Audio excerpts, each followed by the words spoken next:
Joyas de los Testimonios. Tomo 1. Colaboradores de Cristo. El tiempo transcurrido durante el Congreso de 1874 y después del mismo fue muy importante para... Si hubiese habido allí una casa de culto cómoda y placentera, se habrían decidido por la verdad 2 veces más personas de las que fueron realmente ganadas. Dios trabaja con nuestros esfuerzos. Podemos cerrar el camino de los pecadores mediante nuestra negligencia y egoísmo.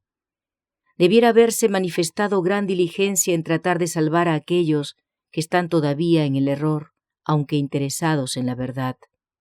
En el servicio de Cristo se necesita un comando tan sabio como el que se requiere para los batallones de un ejército que protege la vida y la libertad del pueblo.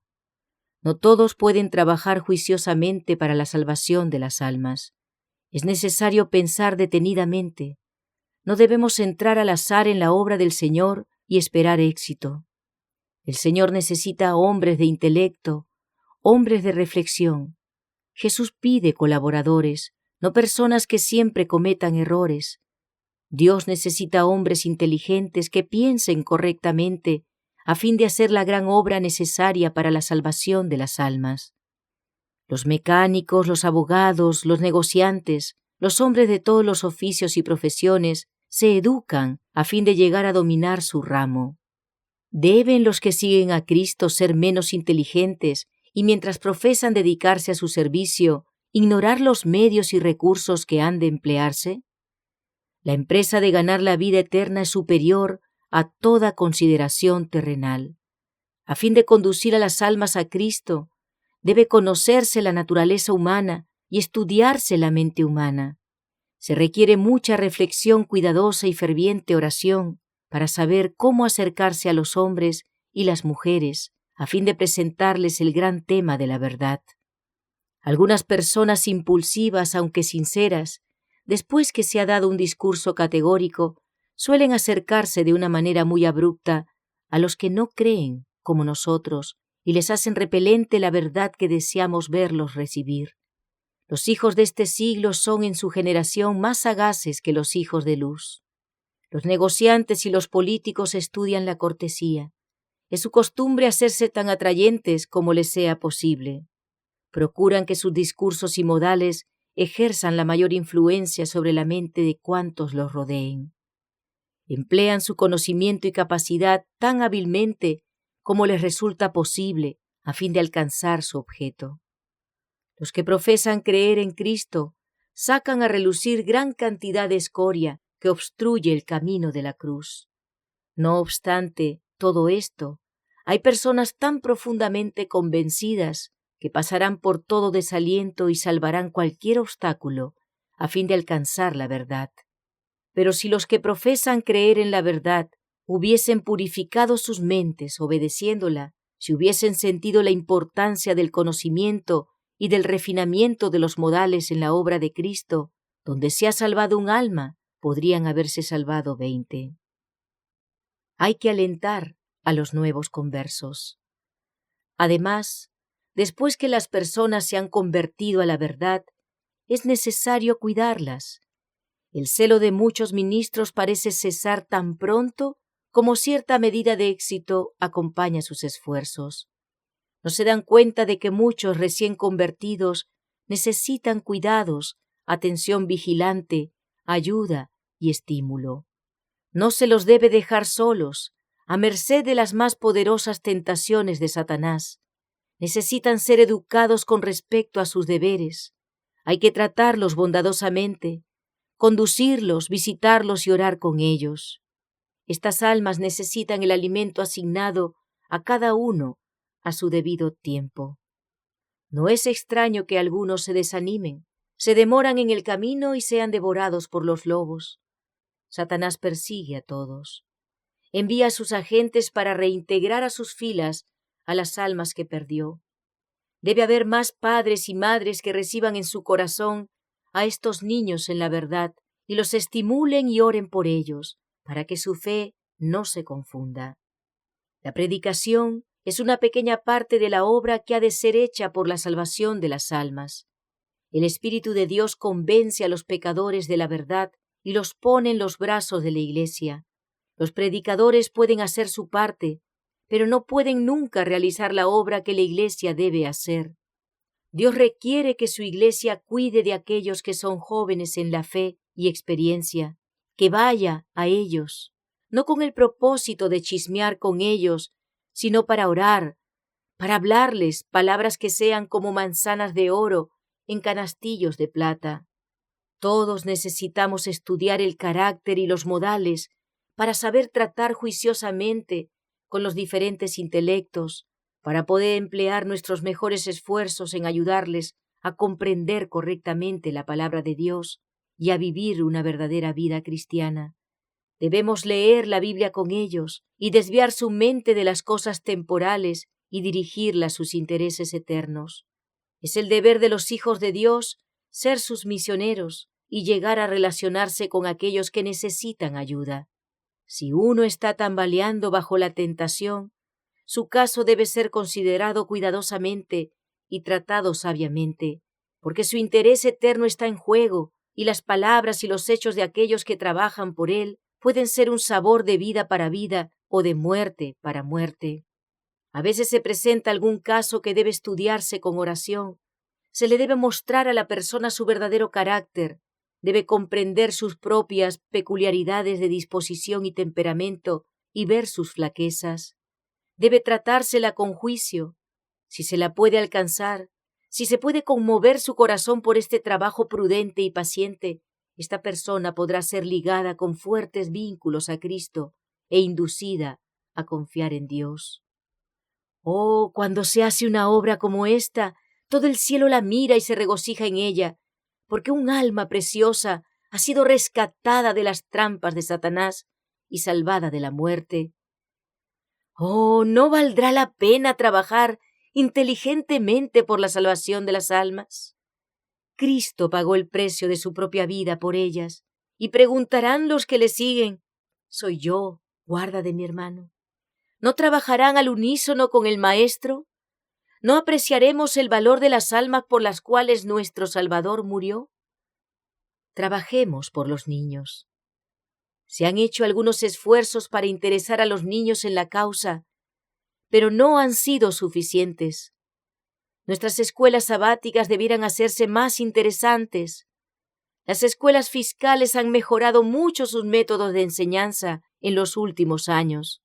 Se emplean lecciones objetivas, cuadros y pizarrones para que las lecciones difíciles sean claras para las mentes juveniles. Así también se puede simplificar la verdad presente y hacerla intensamente interesante para los intelectos activos de los niños. Ciertos padres, a quienes no se puede alcanzar de otra manera, con frecuencia son alcanzados por medio de sus hijos. Los maestros de la escuela sabática pueden instruir a los niños en la verdad y ellos, a su vez, la llevarán al círculo de la familia. Pero pocos maestros parecen comprender la importancia de este ramo de la obra. Los métodos de enseñanza que se han adoptado con tanto éxito en las escuelas fiscales pueden ser empleados con resultados similares en las escuelas sabáticas y ser el medio de atraer a los niños a Jesús y de educarlos en la verdad bíblica. Esto hará mucho más bien que la excitación religiosa de un carácter emotivo que se desvanece tan rápidamente como se produce. Se debe albergar el amor de Cristo. Se necesita más fe en la obra que creemos ha de ser hecha antes de la venida de Cristo. Se debe trabajar con más abnegación y sacrificio en la debida dirección. Debe estudiarse con más reflexión y oración para saber cómo trabajar más ventajosamente. Deben madurarse planes cuidadosos. Hay entre nosotros intelectos que pueden idear y ejecutar planes si tan solo se les da la oportunidad. Y los esfuerzos bien dirigidos e inteligentes serán seguidos por grandes resultados. Reuniones de oración interesantes. Las reuniones de oración deben ser los cultos más interesantes que se tengan, pero con frecuencia son mal dirigidas. Muchos asisten a la predicación, pero descuidan la reunión de oración. También en este punto se requiere reflexión. Se debe pedir sabiduría a Dios y se deben hacer planes para dirigir las reuniones de manera que sean interesantes y atrayentes. La gente tiene hambre del pan de vida. Si lo encuentra en la reunión de oración, irá para recibirlo.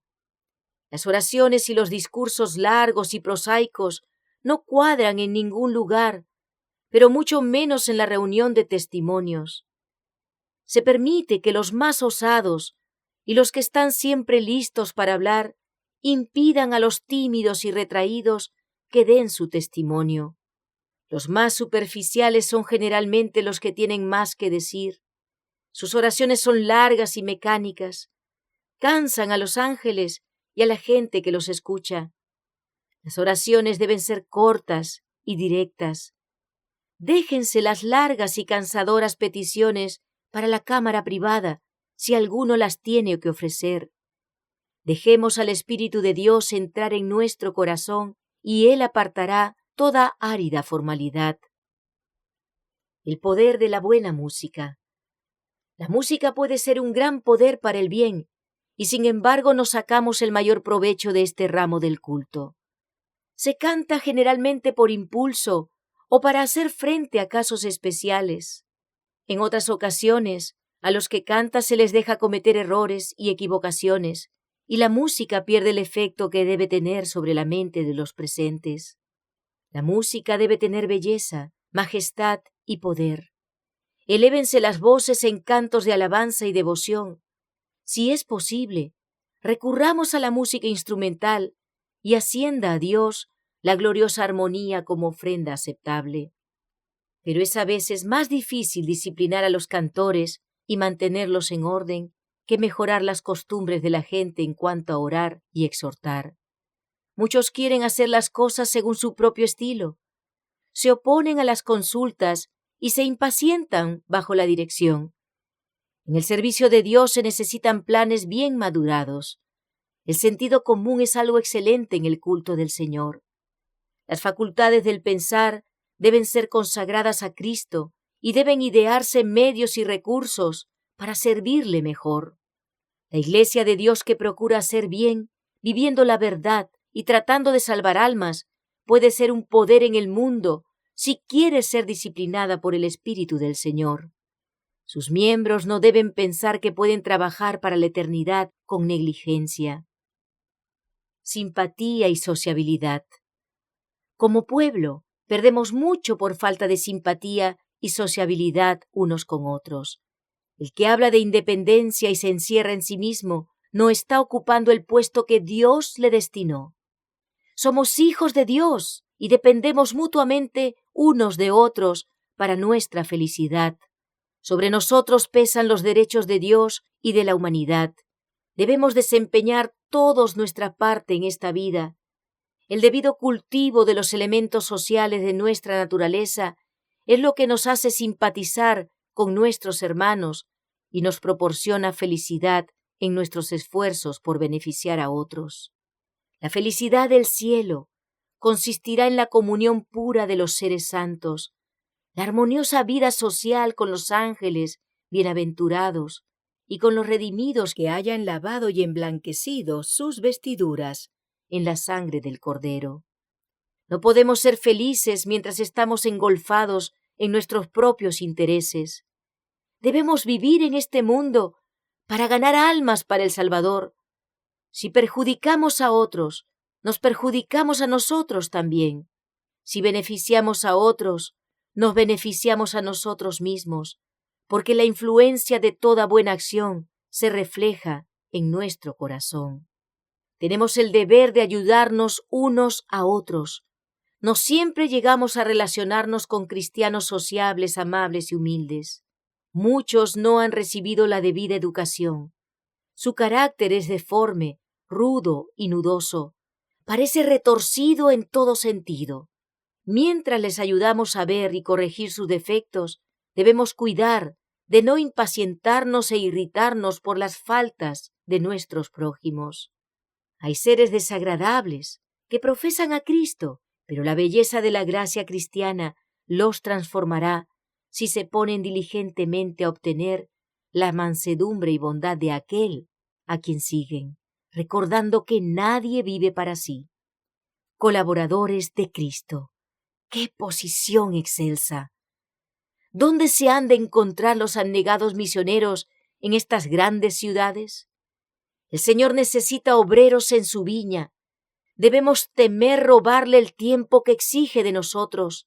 Debemos temer gastarlo en la ociosidad y en el atavío del cuerpo, dedicando a insensatos propósitos las horas preciosas que Dios nos ha dado para que las dediquemos a la oración, a familiarizarnos con nuestra Biblia y a trabajar para beneficio de nuestros semejantes, haciéndonos así a nosotros mismos y a ellos idóneos para la gran obra que nos incumbe. Hay madres que dedican trabajo innecesario a vestidos destinados a hermosear su propia persona y la de sus hijos.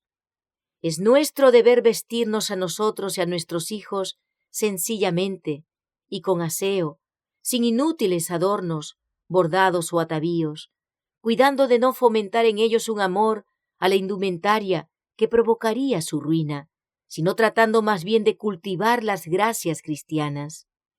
Ninguno de nosotros puede ser excusado de sus responsabilidades, y en ningún caso podremos comparecer sin culpa delante del trono de Dios, a menos que hagamos la obra que el Señor nos ha encargado.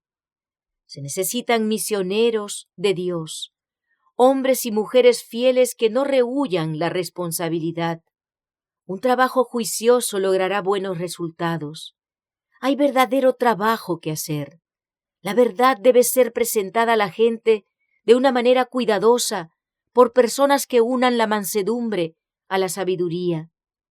No debemos mantenernos apartados de nuestros semejantes, sino acercarnos a ellos, porque sus almas son tan preciosas como las nuestras. Podemos llevar la luz a sus hogares y con espíritu enternecido y subyugado interceder con ellos para que vivan a la altura del exaltado privilegio que se les ofrece. Podemos orar con ellos cuando parezca apropiado, mostrarles que pueden alcanzar cosas superiores y luego hablarles con prudencia de las verdades sagradas para estos postreros días. Entre nuestro pueblo hay más reuniones dedicadas al canto que a la oración, pero aún estas reuniones pueden ser dirigidas con reverencia acompañada de alegría para que ejerzan buena influencia. Sin embargo, hay demasiadas bromas, ociosa conversación y chismes para que estos momentos resulten beneficiosos para elevar los pensamientos y refinar los modales.